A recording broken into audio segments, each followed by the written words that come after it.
Hello and welcome to your in-depth weekly horoscope for week commencing the 2nd of January for the Sun or the Ascendant. Thank you so much for joining me. I'm astrologer Patrick Arundell. I've had 29 million views on YouTube. If you're new to my channel, I'd be honoured if you'd subscribe. Please click or tap on the bell notification symbol. If you're a returning viewer, thank you so much for joining me once more. Now, I'm going to give an overview of what we can collectively expect, but please stay with me. I will then dive deep to give you, in forensic detail, a forecast for Aries through to Pisces for each of the 12 signs. Now, this week begins with Venus aligned alongside Pluto, and this is really going to see some important conversations around work, our professional aspirations, but also see us talking to people who may be very influential. But on Tuesday, Venus makes its way into the free-spirited sign of Aquarius. Venus, Aquarius people tend to have unusual relationships. The more steadfast and traditional vibe of Capricorn, therefore, is offset by this more progressive energy. Also, Uranus, the modern ruler of Aquarius, links brilliantly to the Sun from Tuesday through to the end of this week, and the Sun is still in Capricorn. So we're being asked to look at things in a fresh and altered way. Also, with Mercury continued to retrograde in Capricorn, but linking beautifully with Neptune, if we can embrace our compassion and our sensitivity, as well as grappling with those worldly realities of increased costs and perhaps a reduced amount of income for some people, that's also going to be a valuable thing to do. In fact, Saturn, the ruler of Capricorn but in Aquarius, is in a really sweet semi-sextile to Neptune through to the middle of this month. So this is a kind of progressive energy we're all needing to work with. Now, this week also sees Venus angling quite fantastically with Jupiter. In traditional astrology, Jupiter is known as the greater benefic and Venus the lesser benefic, the two planets of fortune.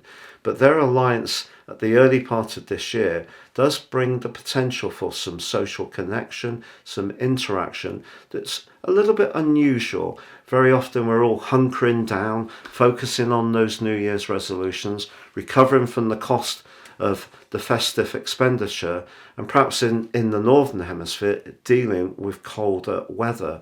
But some fraternity and our connections to others that are valuable are certainly going to be to the fore from Monday through to Friday. Now, please stay with me for your in-depth zodiac sign forecast. But we're now in year 2023. If you'd like to get your 12-month forecast, it will be produced from the time of your order. So if you ordered on the 8th of January, you would get a forecast through to the 8th of January 2024. Also, you'll get in my special package, your Life Roadmap Report, which gives you some incredible insights into your true potential, but also will help you to understand some repetitive trends. Now, that package has got 30% off. Please see the link below. But I'll also send you your general zodiac forecast, your Chinese forecast, your Indian forecast, and your love forecast for 2023 by zodiac sign, all completely free of charge. Please see below for more. So Cancer, as you make your way into the new year, a relationship issue can be much to the fore. Perhaps it's the level of affection or respect that you're developing for one particular person. And that's because Venus and Pluto helps to intensify our appreciation of our contacts. But also, if there is a tussle going on where you need to represent your views, with Mercury in that retrograde, then trying to adopt an approach of conciliation, of trying to harmonise, reach that mutual point of interest, even if it means agreeing to disagree, can be a really good thing to do. But really quite early into this new year, there can be some outstandingly good news around a financial matter for you, as Venus and Jupiter connect in a very auspicious way. These two planets are the planets of fortune, and for you, Venus makes its way into the 8th house. If there is somebody who you've grown closer to in recent weeks, the transition of Venus into the 8th house can see the devotion aspect of the relationship get stronger, but also the intimacy.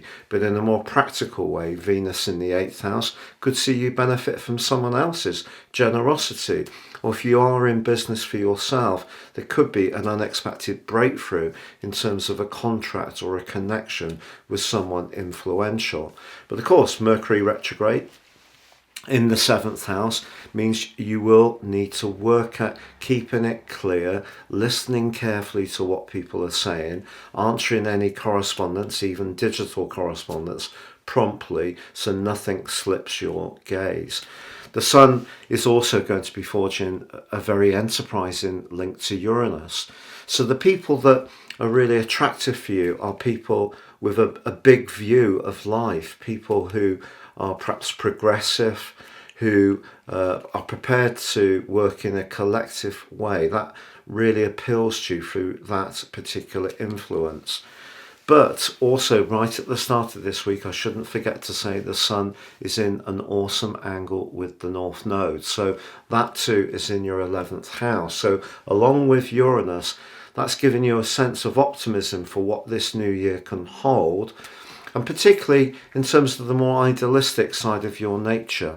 Mercury's sextile to Neptune, however, means that if there is someone you're drawn to of a more spiritual nature, this person could have quite a bewitching quality. There may be something about them that draws you to them.